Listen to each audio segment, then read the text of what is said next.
welcome to Phillip Island, Victoria in Australia. What a setting we have for this great sporting contest, the Little Penguin Sea to Dune race.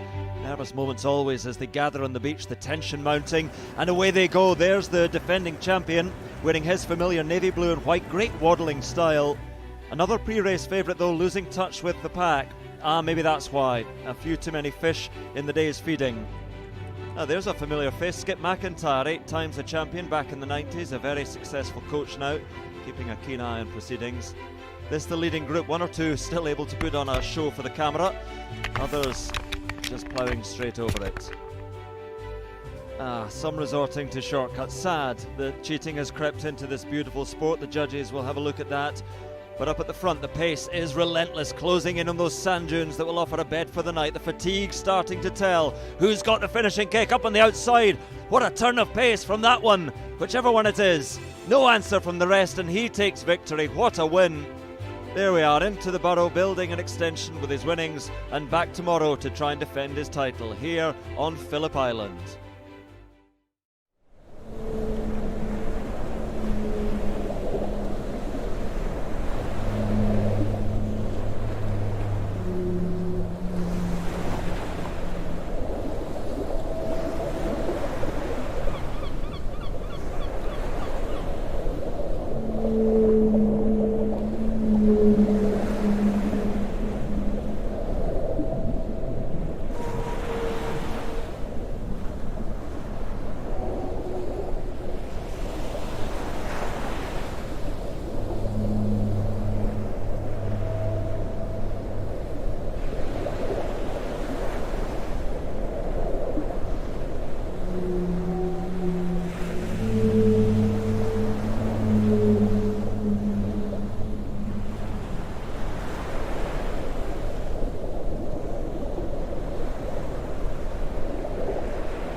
Good evening everyone, welcome everyone to Live Penguin TV. My name's Tom, so I'll be your host tonight. This is my second time in the chair, so be kind everyone. Had a good fun last week, it was very nerve-wracking, but good fun as well. And tonight I'm ably assisted by the lovely Megan, so... So I'm going to be looking through your comments and questions on Facebook and YouTube tonight. So send through any questions you have for Tom and I'll pass them through for him to answer tonight. And if you're wondering how many penguins there were last night we had 2,728 penguins. So fantastic penguin numbers at the moment. So let us know how many you think we might be seeing tonight. Back to you, Tom. Thanks, Megan. So we work for the Phillip Island Nature Parks. We've been here as an organisation for just over 20 years. It is not for profit, it is state government land that we manage. We report to the state government of Victoria, but the way we fund ourselves is through visitors. So by everyone being here or visiting, coming to see the parade, that's how we fund ourselves. Obviously with lockdowns and COVID and all sorts of things, we've had a lot more support from the federal and state governments, more than normal. Which we really appreciate, but we hope everything will get back to normal relatively soon and we'll be able to see lots of people, including yourselves, coming and visiting us. We'd also like to acknowledge the Bunurong, the original custodians of this land, and their elders, past, present and emerging, and Wominjeka, and which is welcome, and to Malal, which is the Bunurong name for a beautiful Phillip Island. The other night I gave you a bit of a geography lesson on where we are. I thought tonight we might start with brief little history. This island used to have 10 penguin colonies. Unfortunately now there's only 1 and it's all down to humans. So loss of habitat, dogs, cats, foxes, which were all introduced. Pollution, the list goes on. So there's only 1 penguin colony on the island now, which is on towards the southwest point of the island. We've had viewing here in one form or another since the late 20s, early 30s. It started off with tour cars and private land, then council land, then state government. There's been a penguin colony here for hundreds, if not thousands of years. And where we are now is pretty much old sand dunes. It's very soft soil. and it's one of the reasons the penguin colony's here, so that way they can dig their natural burrows, which aren't very deep. They're just deep enough to protect the penguins from the weather and the birds above. And in the 1800s and 1900s, they used to use this peninsula for grazing land. So basically, you got 400 or 500 kilogram cattle stomping around in a penguin colony, causing all sorts of damage. So crushing burrows, causing erosion, all sorts of things. Then in the late 20s, early 30s, they built a road through the peninsula and a housing estate and a golf course, which is what you did in the 20s and 30s. Anyone could drive through, walk through, and that housing estate got up to over 200 houses by the 70s and 80s. You got dogs, cats, foxes, as I mentioned. Years ago with the penguin parade, the weeknights were very quiet.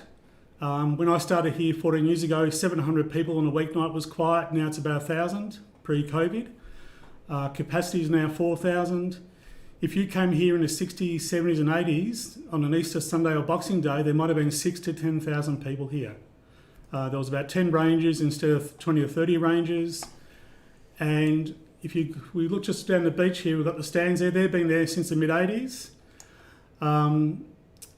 In the 60s, 70s and 80s, on a low tide like tonight, they used to build a big corral right down to the water's edge. Everyone used to stand instead of sitting. There was no camera rules, there was a lot brighter lights. So when the penguins are crossing the beach, it was a bit like a Hollywood premiere on a bad night. And there used to be a ramp up between the old stands, and there was dirt tracks instead of raised boardwalks. And on a busy night, they used to shut a farm gate in the penguins' faces for 10 or 15 minutes. They used to stop them from walking home to let the crowd through. Now they've got free range, and they have since the new boardwalks were built in the late 80s. So the numbers were dropping off here quite dramatically in the 70s and 80s. They predicted by the year 2000 there'd be no penguins here. So that's when the government stepped in. They set up the nature park, a lot more research and conservation. We still had bad days and bad weeks and bad months naturally. It took 20 years to get rid of the foxes. That was a big effort as well. With the houses, it was meant to take a few years and a few $1 million. It ended up taking over 20 years and over $30 million. But as of over 10 years ago, all the houses have been bought back. It's all knocked down. The peninsula goes back to the penguins at night. It's clear to people. It was quite a landmark decision. It was the first time people have been moved from one species of animal in Australia, definitely. And we're pretty sure it's the first time it's happened anywhere in the world. So as I said, we still have bad days and bad weeks and bad months naturally. But this colony is actually more than doubled in size in the last 20 odd years. And that's because we're here. So if we weren't here, as I said, it's finally giving people a chance to see the penguins, but making sure they're comfortable and protected as well. And if we weren't here, this colony wouldn't be here. It would have gone the pathway of the other colonies in the island. So it's finding that balance. So we'll just swing back. So as we mentioned before, this is Bass Strait out here. This is where the penguins will be gathering late afternoon, early evening. They gather in large groups that they call rafts. That's RAFTS. And it'd be pretty big groups tonight. We had 2,700 penguins last night. The first 10 years I was here, about 3,000 was the record for the most penguins crossing the beach. We've had a few 4,000 pluses in the last 3 or 4 years. So 2,700 is right up there. Whether it goes up even again or not, I'm not sure. The weather's been pretty mild down here this week, so it's very spring-like weather, which really motivates the penguins into pairing up and breeding, because it's very spring's sort of the trigger for a breeding season. So they'll gather offshore out in the middle of the bay there. They'll be looking for rocks or reefs below the water, dunes, hills, trees, bushes, any natural feature on the coastline. They'll break away into smaller groups and they'll line up their neighbourhoods. So we've got a natural pathway up right in front of us here, which will come to our right, alongside the Penguins Plus down here in the underground viewing. There's about 2 pathways to our left between here in the main stands. There's one between the stands and about 2 the other side where the colony finishes. They're all natural pathways. This is a natural event you're seeing tonight, whether you're here in person or watching it on live streaming. All we're doing is putting people at the right place at the right time. So some will cross over the rocks here. They'll jump over their own height. They'll climb over the rocks on the ridge of the dunes there. They can jump up to about their own height. They'll usually cross in groups, safety numbers. Some will cross in their own, some are braver than others. If you get a few brave ones, they'll drag the group up. If you get a few nerve ones, they'll drag the group back. It's not too dark tonight, not too stormy, so they should be at a pretty regular time. So, as I said, we'll keep a look out in the water's edge. We might zoom in a little bit because it won't be too far off. And it looks like, I think it's just a silver gull out there. Actually, it might be even a Pacific gull. So the Pacific gulls aren't predators of the penguins, not in the evening anyway. But they do spook the penguins a bit in the evening, at night. They won't attack the penguins, but having a Pacific gull standing on the edge like that, the penguins will still come in, but just makes that a little bit more nervous. Eventually they'll push past, or eventually the silver gull will go home. But yeah, it'll just make that a little bit more nervous. So they've got a bit of beach to cross tonight. Some nights the tide's right up into the rocks. Some nights we can have 50 to 100 metres of sand, and as I said the other night, sometimes it's a bit like watching Lawrence Arabia coming across the desert. As I said before, it is a natural event. I remember one night a few years ago in the old stand here, we had a similar tide to tonight, and the first group of the penguins hit the water's edge around about the middle of the screen, and just as they hit the water's edge, we had a big orange ball come up over the horizon, which was the moon, and it was all directly in line. It wasn't planned, it was all nature. It couldn't have planned it if you tried. And I didn't say it during my microphone talk, but I did say to a few of the visitors, I said, look, it's all staged. We've got divers out there with cages. The moon's a magic lantern. It's all painted backdrop. It's all staged. So we had a good laugh about it. Sometimes people I've got to be careful I tell that story too, because I've had a few people believe me over the years. So while we're waiting, we'll probably start a little bit early tonight, but we might go to a question while we're waiting. Sure. So, Tom, you're talking about the history for a bit there, Yeah. and Jess was wondering how long has the Skybox been here for, where we count the penguins from? Good question. Before your time, Tom. Okay, so the skybox that's there at the moment, I was just playing around. The skybox there is where the penguins, the rangers are carrying the penguins, and tonight I think it's Sue, who you would have seen a lot on the streaming. I usually do it a couple of times a fortnight, and Megan does it as well. We've been counting them from that position for over 50 years, since the late 60s. And that skybox is about 8, 9, 10 years old. There was another one there when I first started. But from that position, as I said, since the late 60s. So that way we're comparing apples with apples. Kathleen's on the far stand. She'll be counting the penguins that are crossing further down the beach past the far stand there. And Sue will be counting from the far light tower back to the corner where we are. And as I said, during a quiet night, it might be 100 or 200 penguins. The record's well over 4,000. Anything over 1,000 is a really good night. And as I said, 2,700 odd last night, which is really good. So yeah, and if we've got a really, really, really high tide and the waves are breaking into the dunes in front of us, the ranger down here might give them a hand if they're asked to, but that's very, very rare, very unusual. So usually 2 rangers. And as I said, very occasionally 3. So here we go. I've got a big group on the water's edge, so we'll just zoom in a bit. Oops.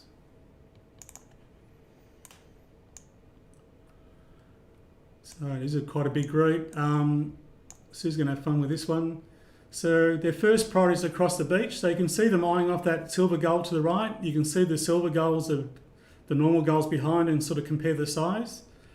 So the silver gulls are also similar to a kelp gull. They're similar size to the Cornish gulls you'll see in the UK. So that gives you an idea of the size. They're quite big. And you'll see them on the west coast of California. I've seen them down at San Francisco as well. They're quite big, but as I said, intimidating, but they won't attack the penguins at night. But you can just see them eyeing off the Pacific gull to their left. We won't start counting the penguins until I get halfway across the beach. Up until then, they could go back in the water once, twice, 20 times, and we only want to count them once.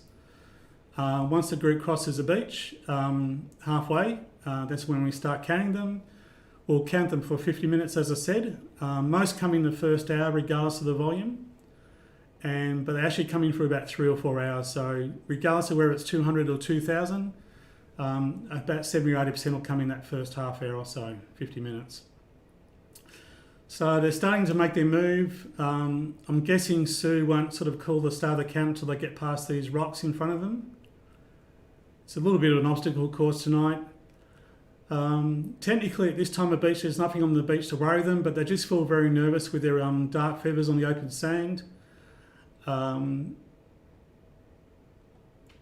As I said the other night, they could party on the beach all night if they wanted to, but there's nothing to worry them. But as I said, with their dark feathers, their first priority is to get across the beach.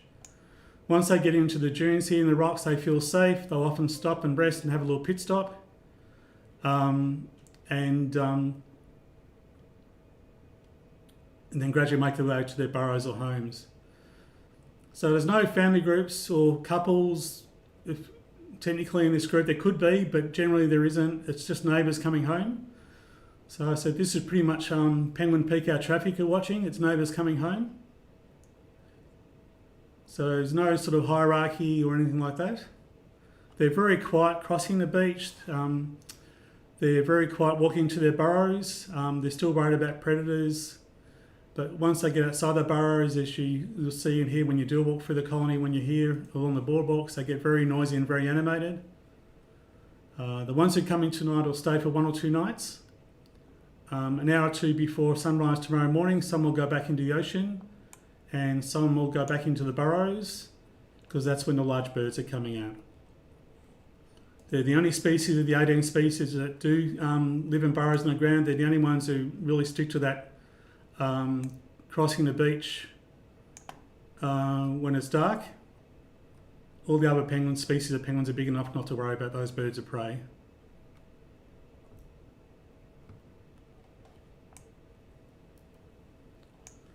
So it is breeding season, as I said. They're pretty keen to get home, so they're crossing the beach pretty quickly.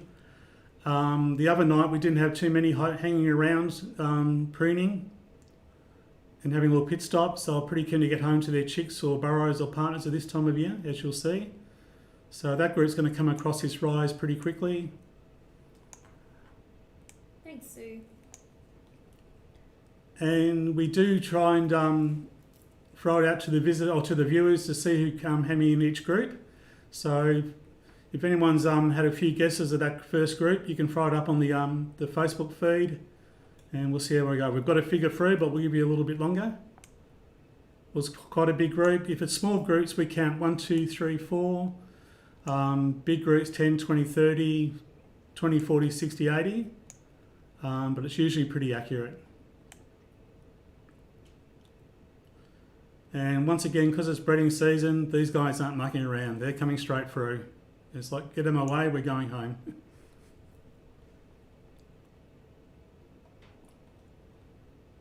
They've got that waddling action from side to side. They do have knees, and knees are actually up inside the body, if you saw an x-ray. And that's why they waddle from side to side. And you can see them leaning forward for a bit of momentum as well. And just creates a bit of inertia.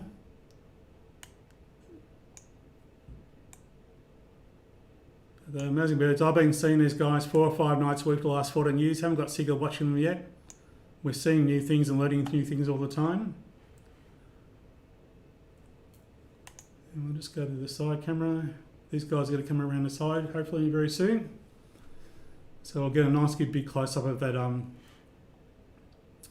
We'll get a nice big close up of that. And they can make a live zoom in. They'll come around the corner quickly. Where are they gone? Here they come. You can see that waddling action. So the stand and the underground section were rebuilt a few years ago. They've been there for a few years now. There was an older stand there for quite some time before then. When they're on land, they're looking for landmarks as well, trees, bushes, whatever. And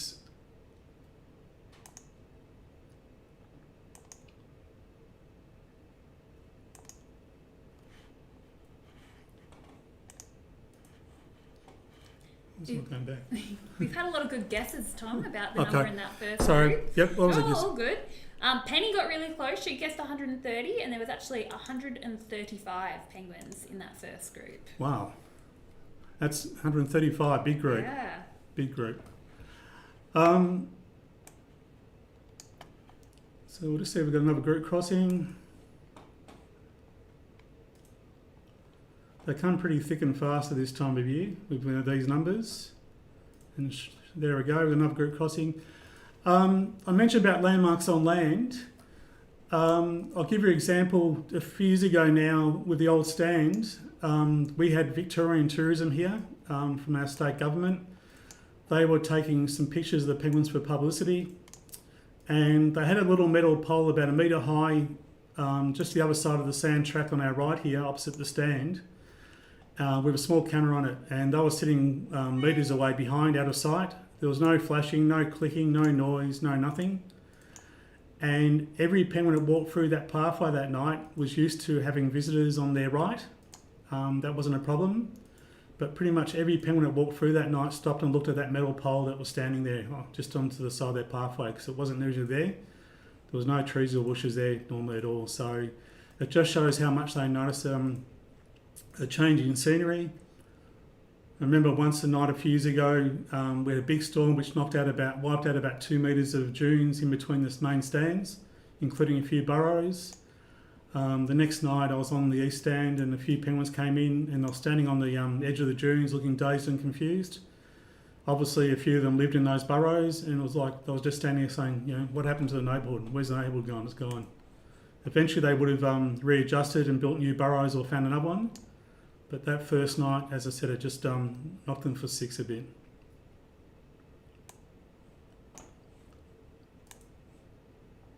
So often they'll stop on the waters. Once they get into the dunes, they'll feel safe. You'll see them preening their feathers with their beak, getting rid of any sand or grit.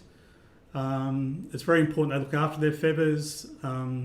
They've got a little oil. Oops. Something spooked them to the right. I'm guessing... Will it be a goose? Is it? Bruce the goose? Bruce the goose. Can't see anything there. Could have been anything. Could have been a water rat.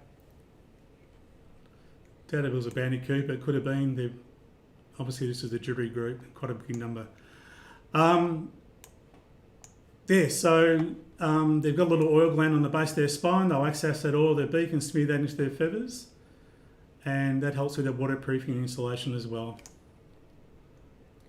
We actually had a question about feathers, Tom. Sue Okay. was wondering, how many feathers does a penguin have? Oh, that one never sticks. I might get you to answer this one. Yeah, I know it's a think lot, it's so- about 10,000 feathers. I think it's 12 per square centimetre. 10,000, something like that's that. a lot. Yeah. I know they've got two layers. They've got the lighter, fluffier layer underneath. As a rule, their general body temperature is 1 or 2 degrees warmer than ours. They've got two layers of feathers which keeps them nice and warm. As a general rule, the further south you get, the bigger the penguins are. Our penguins live around the south coast of Australia and New Zealand and Tasmania. That's about as far south as they go. The further south you go are the bigger penguins. That's why the emperor penguins and the king penguins are down in Antarctica, because they've got that body mass and they can generate a lot more body heat. So our guys sort of have no chance of surviving down there. So as a general rule, the further south you go, the bigger the penguins are. So you only find penguins in the southern hemisphere. The equator is like a natural border. So you've got South America, South Africa, Australia, New Zealand, Antarctica. So that pretty much covers your penguin habitat. So kids, if you ever see a movie with penguins and polar bears in a cartoon or comic strip, that's wrong. One's North Hemisphere and one's South. So someone's used a bit of dramatic license. Similarly, our penguins are dark blue feathers. You only find penguins with dark blue feathers in Australia and New Zealand. Any other species is black. So once again, if you ever see a movie with penguins with blue feathers down the South Pole, an animated movie, they're using a bit of dramatic license because that's wrong. They should be black. So this group's a little bit more cautious than the first group. As I said, it depends on personalities. They'll get to that halfway point, which they haven't really reached yet. and they'll put their heads down and backsides up and sprint the rest of the way. And they're just winding up now, thinking about it, and they're going to make lies out of me. They haven't got that point yet. They're a bit cautious, so something's obviously spooked them. They saw that other group being spooked, so they're just being a bit more wary. Especially with the smaller groups, you see all their features and personalities. Some are crouched down, peering ahead. Some are strolling across the beach as if they haven't got a care in the world. With the bigger groups, that's sort of less so. So they've hit that sort of sprint, although these guys are pretty fat. Some might be carrying eggs, some might be carrying food for young chicks. There's obviously a lot of food around the ocean at the moment. They're good weight, which is a good sign, so hence the good numbers crossing the beach. If there's lots of food in the ocean close by, it makes for a good breeding season because the adults are in and out a lot quicker and a lot shorter trips, and they've got lots of food to bring back for themselves and the chicks. So they can jump up to about their own height, just over 30 centimetres, 30 centimetres. On some of the beaches on this peninsula where they live, there's no sand, so they do have to sort of make their way through rocks and platforms and whatever, and grass slopes and steep hills, not cliffs. So you can sort of see a few starting to have a little pit stop, have a rest.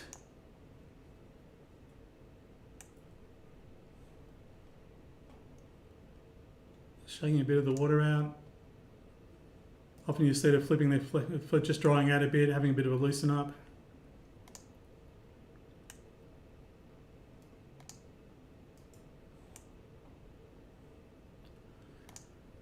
But as I said before, when they get home, these guys make about 17 noises. Most birds make about 6. So especially this time of year, breeding season, the colony gets very noisy. There's a goose. So these guys aren't too phased about the goose. Once the numbers build up with penguin breeding season and they're a bit keener to get home, they're less worried about sort of little blips like a goose or a wallaby or something. And this group's obviously a bit braver than that other group because they're just strolling through. They haven't got a care in the world. So during this time of year, you get lots of fights between males over burrows and partners, have territorial disputes. You see lots of mating behaviour going on. These guys aren't bashful. So these guys breed average about 3 or 4 seasons together. There's about 20% divorce rate each year. They're very partner loyal. Every species is different. They're very partner loyal, but they'll keep going back to their partner once they've got one for the season. And as I said, lots of fights over burrows as well. Once they've got one for the season, they try and hang on to it. But they, as I said, they get very territorial. And this pathway here's been worn out by and doesn't get used by humans. It's been worn out by penguins over a long period of time. And I'm not going to follow them all the way up, but it goes all the way up to a hill over the road into the old housing estate. So I might go to the side camera again and see if we catch a group coming through. There we go. Haven't seen any shell gritters tonight as yet. That's one dead sure way of telling. Sorry, something just slammed. It wasn't a door. I'm not sure what it was. They're very It's a wallaby. Okay. That's right, folks. We've been spooked by wallabies. We just had a wallaby bump into our external window on the right of our room here, so it scared the hell out of us. So rangers can get spooked by wallabies as well as penguins. Didn't an owl do that one night? Now a wallaby. Jeez. Okay. Obviously, he wants to get in on the show as well. It's one of our staff members. He doesn't want to miss out.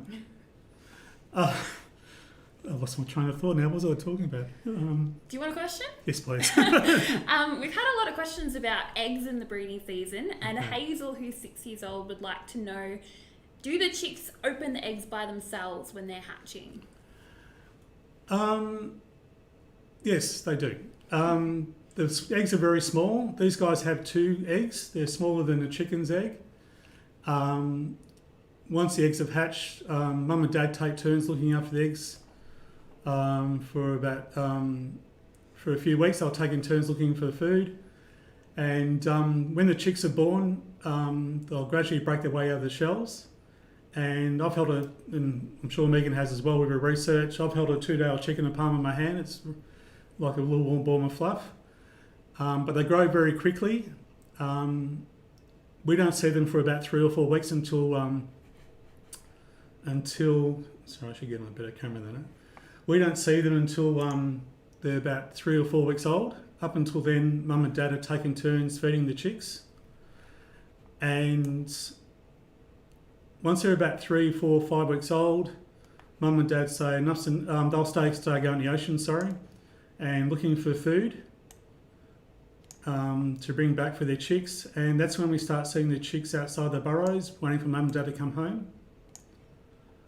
And by that stage, they're often bigger and fat and downy. They're often bigger and fatter than the parents. The chicks recognise the parents. Parents recognise the chicks. The chicks don't recognise the parents. So if the chicks are hungry, and I thought I saw a group coming through and I've missed it. Sorry, folks.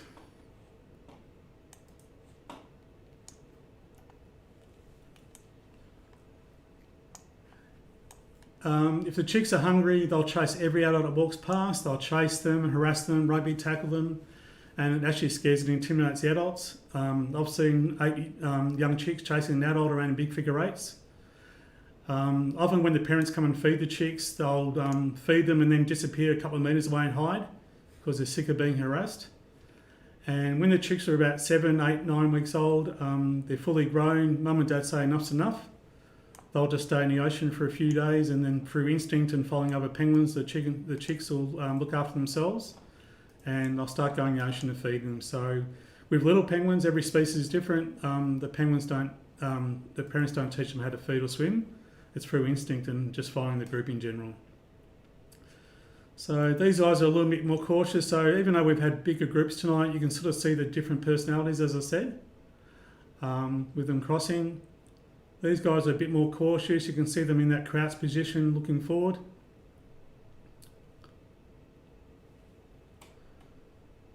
I've been in lockdown for a few nights, so I'm not sure what the moon's doing. I'm not sure there's much moonlight out there tonight, but that can sort of make them a little bit more nervous. And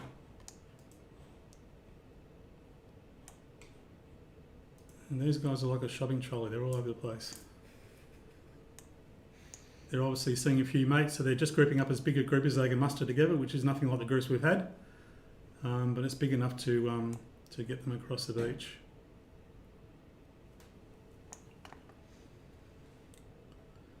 So we might ask for another question while we're waiting. Yeah, so Jay was wondering, how long does a female stay on land before laying her eggs? It's a tricky one. I'm not sure that myself, to be honest. It's one that I often struggle to remember. I Let's try to think. think it's a few days that they're kind of shell gritting for, do you think? I don't think it will be much longer than that.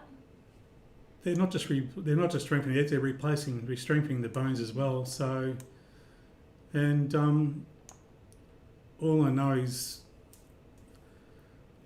I've seen a lot of penguin chicks crossing the beach. Penguin adults, females, crossing the beach with the biggest, fattest bellies you ever seen. You think they're going to drop the eggs on the beach. So I don't know whether it's a few days or I suppose it just depends. Similar to humans, I guess.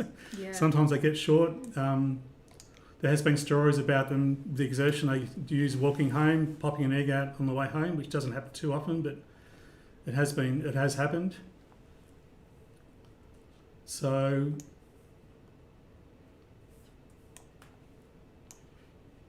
where's this lot going? Yeah, so that one's got me, not sure.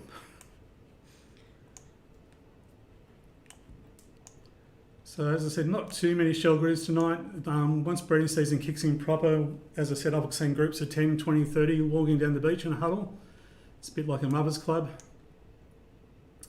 And that's a one true foolproof way of telling male and female little penguins. There's a few other ways which I mentioned the other night, which are like weighing them and measuring their beak, which you have to do close up in research. And behaviour is the other way with mating behaviour. If they're mating, obviously it's a male and a female.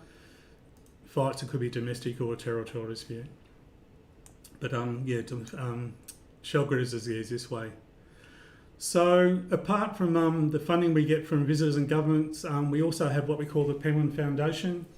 That's like our World Vision for penguins. You can adopt a penguin, which helps. That money goes directly to our research and conservation and to our wildlife clinic, which we just use for not only penguins but for other bird life and wildlife that is sick or injured on the island, which is a very worthy cause. And it's a nice way of connecting with us wherever you are at the moment, whether it's in Melbourne or Victoria or internationally. We're coming off, our regional lockdown is eased on Friday. I'm not sure how much, but tomorrow night, we're coming off some of our restrictions, not a lot. So hopefully in the next week or two, we'll start seeing a few visitors here again, which will be great. As much as we love our other ranges, it's nice to have a few visitors to talk to as well in the streaming. We have to wrap it up in a few minutes, so we might have one very quick question. Might be an easy one if we could. Oh, yes. Sorry, Tom. I didn't mean to put you on the spot. Let's see. Gina was wondering, what time do the penguins go out in the morning? Okay, so they should only cross the beach before sunrise, so an hour or two before sunrise. So during summer, that could be during the year, it could be 3, 4, 5, 6 in the morning, depending what time the sun comes up. If we do see a little penguin out in the open during the day, a chick or an adult, it's a bad sign. I remember years ago I was giving a talk to a school group on the main stands one afternoon, and it was well over 30 degrees. It was a very warm day, and I had my back to the beach. It was a very low tide, and the kids pointed and said, "Look, penguin," and I turned around expecting to see a seagull, and sure enough, there was a little penguin halfway across the sand towards the water. Which is not good. It means it's basically crossed a lot of sand in the open and put itself at risk. And there's about 20 or 30 seagulls, silver gulls around it, harassing it and attacking it.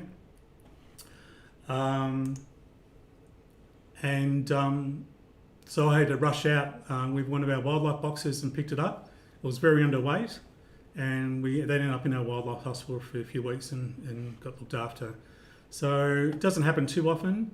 But as I said, if we do see them out in the open during the day, it means that they're hungry or starving or too hot or whatever, and it's a very bad sign, chicks or adults. So we might just go back to the beach and see one more group cross if we can. Sorry about the camera today, guys. I got lulled into false security after the other night. There's lots of penguins. Very happy. You're doing a great job, Tom. Good.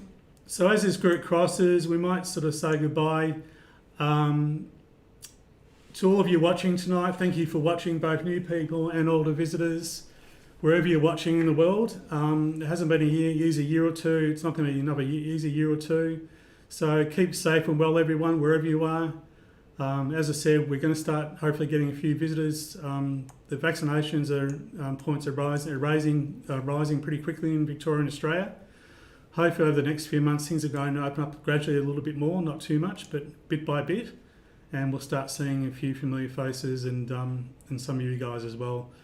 I know the other week, and they've said a few times, myself and Megan were standing at the front, and a young girl and a mother came through from regional Victoria and recognised us both, which was great. They've sent us a few Cheerios on the Facebook feed since, which we appreciate. So hopefully we'll see a few in the next few weeks and few months as well, if not in the next few years. So have a great night, everyone.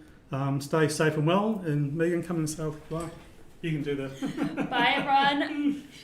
Thank you for watching, everyone. Bye.